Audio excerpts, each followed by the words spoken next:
Welcome to the Old Time Radio Westerns. I'm your host, Andrew Rhines, and let's get into this episode. This episode is going to be Gunsmoke. Original air date is March 3rd, 1957, and the title is Colleen So Green.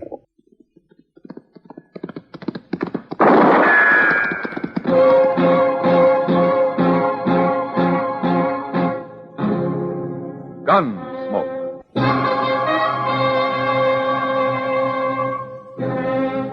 Around Dodge City and in the territory on West, there's just one way to handle the killers and the spoilers, and that's with a U.S. Marshal and the smell of gun smoke.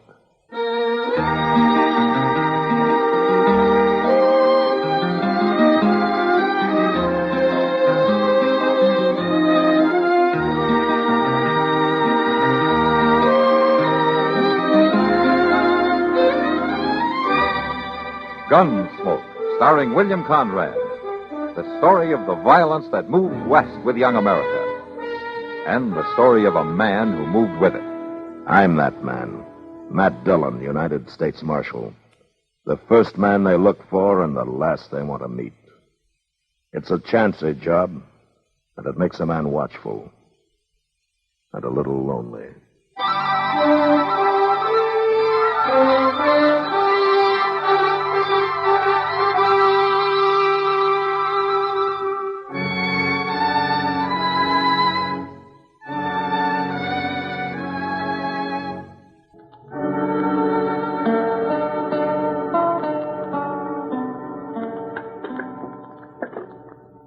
Mr. Dillon, you want another cup of coffee? No, I don't think so, sir. I'll just pour out another little swaller for me and with Mr. Dillon, come here and look out this window. What? Yeah, but for gracious sakes, come here. What are you talking about? Oh, my goodness, look at that. Come here. Chester, what's the matter with you? She's coming here, Mr. Dillon. Who's coming here? I don't know, but she is the prettiest girl I ever seen in all my life. Why, she just can't be real. She is the one prettiest girl I ever... Good morning, gentlemen. Good morning, ma'am. Well, won't you come in? Thank you, sir. Would one of you gentlemen be the United States Marshal here? Yes, ma'am, I am. Matt Dillon. Is there anything I can do for you? Well, my name is Colleen Tawney, Marshal Dillon. And I've got the most terrible, awful trouble you ever heard of. Oh? Well, would you like to sit down and tell me about it? Well, that's mighty kind of you, Marshal. Here, take this chair, Miss Colleen. Let me dust it off a little bad for you. But I'm right obliged to you, Mr... Chester Wesley Prowse. How do you do, ma'am? I'm proud to make your acquaintance, Mr. Chester. There you are. Thank you. I just love people. They're always so nice to you. Except that... Oh. You, mentioned some kind of trouble? I'm an orphan, Marshal Dillon. All alone in this world. Oh? I was brought up by a dear old aunt, mostly in the South. But then she took me to San Francisco. And last month she passed away. Oh, that's too bad, Miss Tawney. Colleen. Just about everybody calls me Colleen. It's kind of Irish, I reckon. Though I'm more Southern than most anything else. You are? I came from San Francisco on the stagecoach.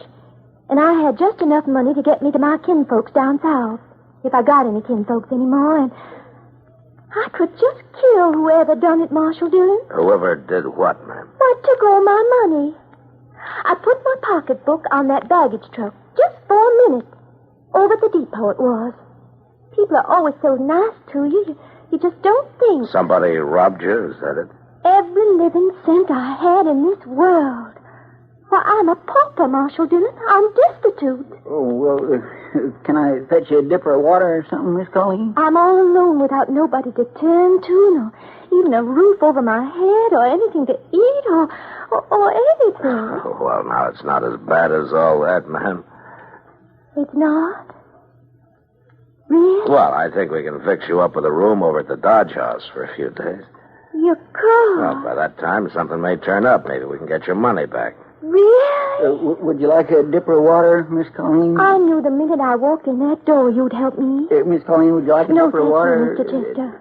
I just knew if I told you my troubles, Marshal Dillon, you just make everything all right again. Well, you don't have to worry about a thing. I'll arrange with Mr. Dobie over at the Dodge House. Well, good morning, all. Oh, yes, it was a mighty fine morning, too. Oh, well, I didn't know you had company, man. This is Dr. Adams, Miss Colleen Tawney. Well, I'm pleased to meet you, miss. Are you a real doctor, a physician? Oh, yes, indeed, young lady. My goodness. Welcome to Dodge City. And if you want me for anything, my office is just upstairs. Doc, You know, medical examination, diagnosis, treatment, services, medicine, drugs, anything you need. And I won't charge you a cent. Person has to look after his health, you know. Chester, will you take Miss Tawney over to the Dodge House? I'd be glad to, Mr. Dillon. This way, ma'am. Oh, you're all just so nice. I think people are just wonderful. I'll be in touch with you, ma'am. I sure do hope so. Bye. Goodbye. Well, Doc, there goes trouble. Trouble?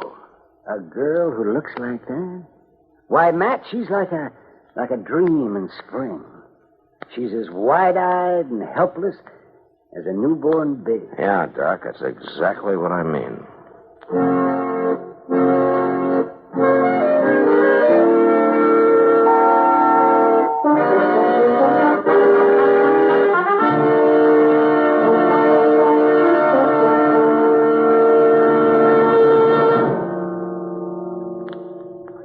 When United States military personnel arrive at an overseas station, one of the first problems they encounter in human relations is the language barrier. The people there make a strong effort to learn our language. They know it will benefit their economy. But you don't have to learn their language. In fact, you might complete your tour of duty satisfactorily without any appreciable knowledge of it. But you'll miss a lot. And you don't have to miss anything. For as a member of the Armed Forces of the United States, you have the opportunity to enroll in a USAFI spoken language course. The language series includes courses in 24 foreign tongues. They are practical, conversational studies with primary emphasis on spoken usage. Inquire about a language course from your education officer. Join a group class. And when you've mastered the vocabulary, watch the faces light up as you greet people in their native tongue. It's one more version of Power Through Knowledge with USAFI.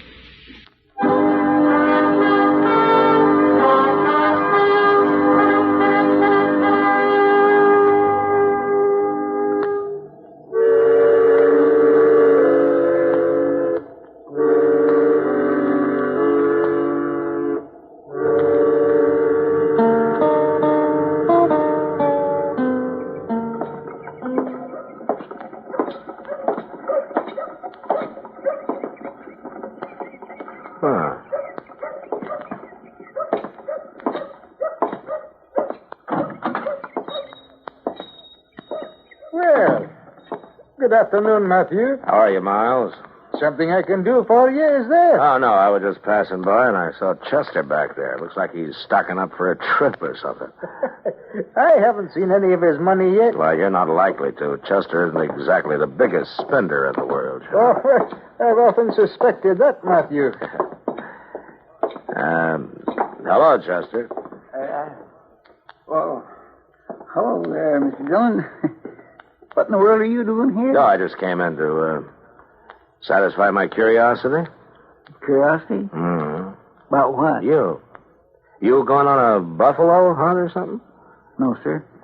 I was just thinking of buying a few groceries if I can find anything here that's fit to eat. Fit to eat? Oh, well, now, Mr. McTagg, I didn't mean nothing by that. I beg to tell you that you're in the establishment of Miles McTagg, a name that stands for principle, integrity, moral You're getting responsibility. started, and I didn't mean for you to get started. I'm a man who believes in honest toil for an honest profit, and no shilly-shallying around.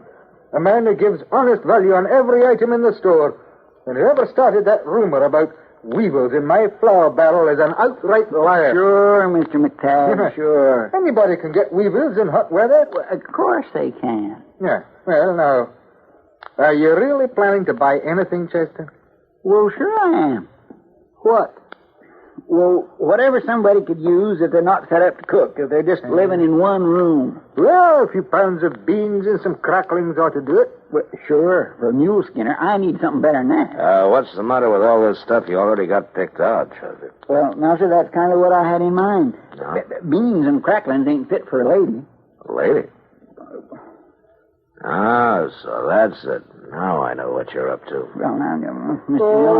Dillon, Colleen Tony, is it? Well, I haven't seen that gal yet, but she certainly must be something. She's got everybody turning handsprings, eh? Yeah, she sure has, Mom. Well, now, she's just a kid. Somebody's got to look after her, that's all. Somebody's already looking after her. I sent over a load of food a couple of hours ago. You did? Aye. Bull Riga bought it. Bull Riga? He's old enough to be her father.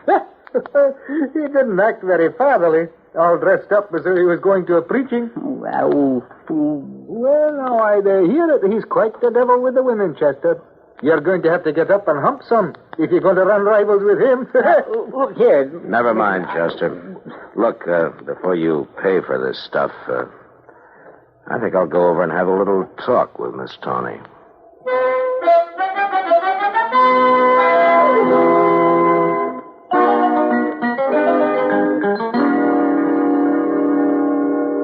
Goodness. Oh, I'm just sure you must be mistaken, Marshal Dillon. Why, he seems to be about the nicest man a girl would ever want to meet. Look, Miss Tawny, you're young, and I've known Bull Rigger for a long time. He's a rough, tough, hard-living old devil, and he's just no kind of a man a young girl ought to associate with, that's all. Well, my dear aunt always said, rest her soul, that innocence is its own defense. Yeah, but your aunt never met Bull Rigger. Now, Marshal Dillon, Mr. Rigger is just being kind and helpful, just like you are. Yeah, sure.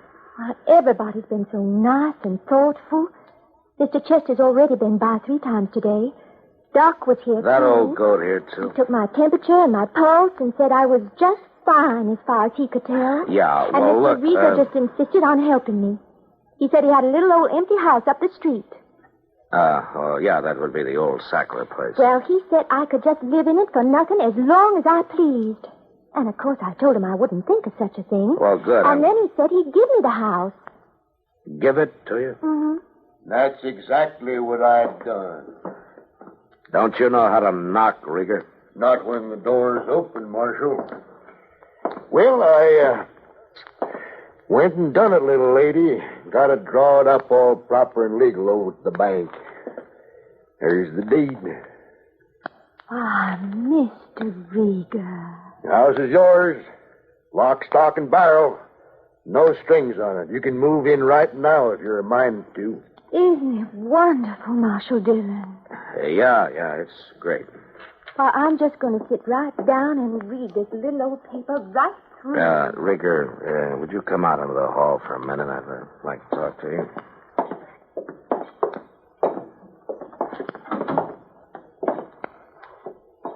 I know what you're going to say, Marshal. That girl's just a kid, Rigger. I'm aiming to marry that little lady, if she'll have me. You're what? Oh, I know, Marshal. I've been kind of cussed all my life, but you're seeing a changed man standing here. I'd better be, Rigger. Or I'll change you myself, and don't you forget it.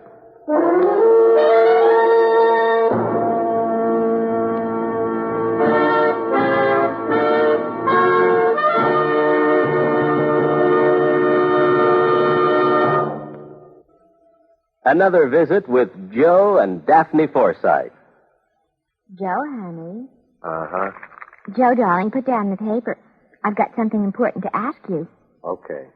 Joe. All right. What? How many savings bonds do we have? What kind of a question is that? A good one. How many? I'm not sure. I'd have to count. And I'm reading the paper. Now, what do you want to know for? Have we got enough to make things comfortable for us? Very comfortable. That's why I buy on a payroll savings plan. Up on the month will give us quite a nest egg for the future. Enough for a college education? Eventually. But who's going to college?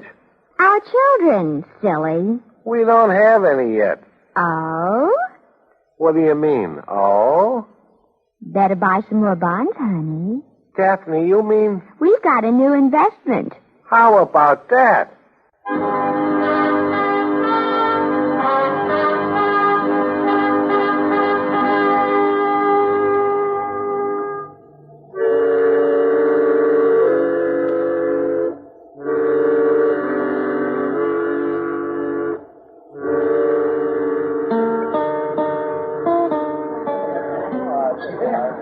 Matt, you men are all alike. Every last one of you. Is that something you just learned recently, Kitty? No, but I sure been reminded of it the last 3 days, watching them all flutter around that little Colleen Tawny. Now, don't count me in on that, Kitty. I'm only helping her. She's just a kid.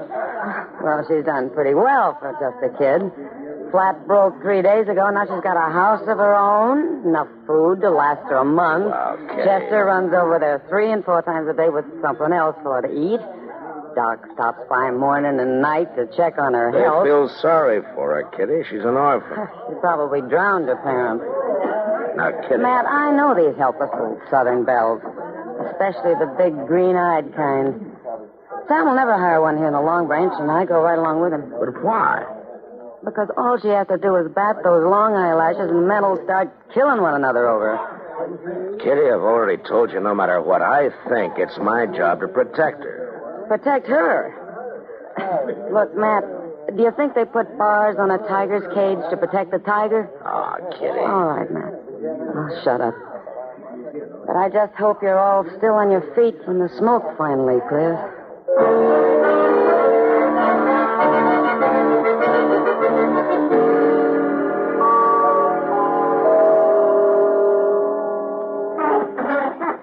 Well, it's getting late, Matt. Yeah, that's right, Doc. It's getting Guess I late. better be running along. Won't do you any good, though, Doc. Bull Rieger's calling on her. He's been over there all evening. He has? Uh-huh. Chester's hanging around outside in case she needs help, as he puts it. I can't find that she's more than likely will, too, with that ruffian in the house. She ought to have a cultured man, I guess. Nice and refined. You happen to know anybody like that, Doc? Well, yes, I do. I've been kind of thinking some the last few days. Forget it. You're old enough to be her grandfather. In Europe, they don't look at it like that. They're civilized. Yeah, but this happens to be Dodge City, Doc. Oh. Well, at least a man can dream. Yeah, I guess so. I'm just talking, man. I just like sitting and looking at her. You and Chester both. That Bull Rieger, though. I do believe he's real serious. Well, he sure acts like it. All right, Marshal, where is she? What have you done with her? What's the trouble, Rieger? Well, she's gone. That's the trouble. Yeah. Bag and baggage, and you had something to do with Oh, it. now, wait a minute. She is gone, Mr. Dillon. And she's took all her belongings. I went in the house and looked. Oh? She must have snuck out the back way. I was right out there in front the whole time. Were you out in front, too? Well, we was sitting and talking, and I was teaching her draw poker, and I reckon I must have dozed off for a minute. Drunk, more than likely. Never you mind, Doc. I got the stomach for a fair amount of liquor, but she just kept filling up my glass. So you taught her draw poker, huh? How much did you lose, Rieger? About $100, as far as I could tell, but how'd you know I lost? That's pretty easy. You mean you reckon she was cheating, Marshal? Well, you were there. But I wasn't paying no attention. I figured it was just a joke, sort of. I kept plaguing her to marry me, and she was wearing a real pretty lacy thing. And you paid too much for it, Rieger. Oh, come on in, Miles. It's open house. I could have sold you one of them house robes for half the price. Well, never mind that now. You got to do something, Marshal. You got to find her. She left town on the 10 o'clock train. Are you sure of that, Miles? I walked up to the station. Fine young woman. I'm real glad I didn't meet her any sooner. I might have cut up as crazy as Rieger Now, here. Marshal, you got to send a wire. Have her took off the train. Are you willing to go into court, Rieger, and tell what happened? Yes, I sure am, Marshal. I'd go in. No, I'd be laughing the stock of the country. All right. At least she couldn't take the house with her. No, and a mighty lucky thing for me, she couldn't. What do you mean? She sold it to me. Signed over the deed and everything. $600 cash. What? Well, it's worth $1,000. Aye, that's about what I figured it at. Marshal, I'm sorry, Rieger, but you gave it to her. No strings. Now, if she wanted to sell it to Miles, she had a legal right to. If I get my hands on that girl, so help me, I'll... You won't do anything, Rieger. Nobody will. We've all been outsmarted. There's nothing we can do about it but just sit still and keep our mouth shut. Yeah, but I'd... Doc's right. You forget it, Rieger. You can afford it. Well, at least we've learned one thing from all this. What's that? It's like a friend of mine said to me last night. They don't put bars on a tiger's cage to protect the tiger.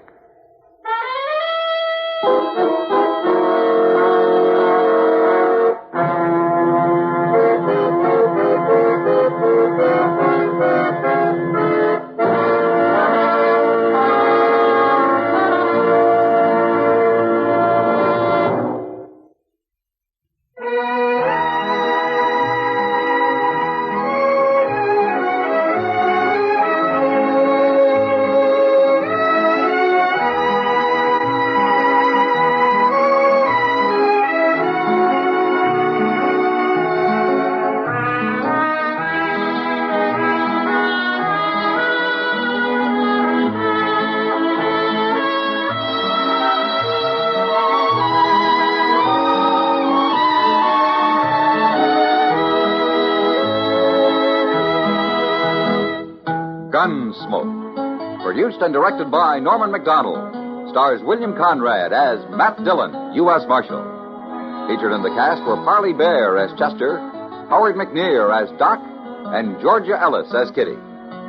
George Walsh speaking.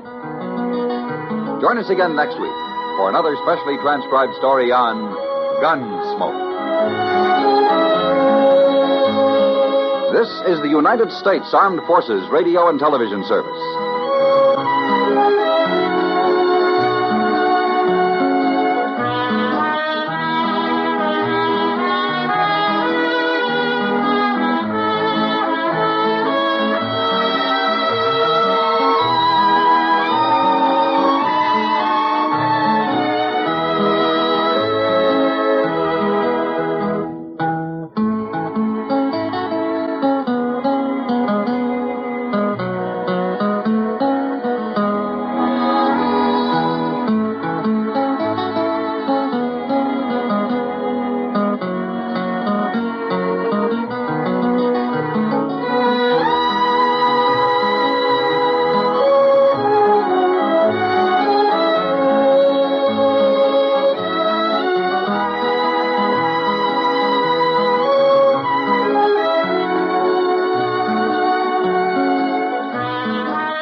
This has been a presentation of OTRWesterns.com, and we hope you enjoyed.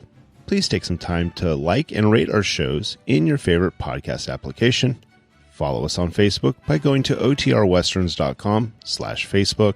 Subscribe to our YouTube channel by going to OTRWesterns.com/YouTube. And send us an email, podcast@OTRWesterns.com. You can call and leave us a voicemail, 707-986-8739. This episode is copyright under the Attribution Non-Commercial Share-alike copyright. For more information, go to OTRWesterns.com/copyright. Have a great day, and thanks for listening.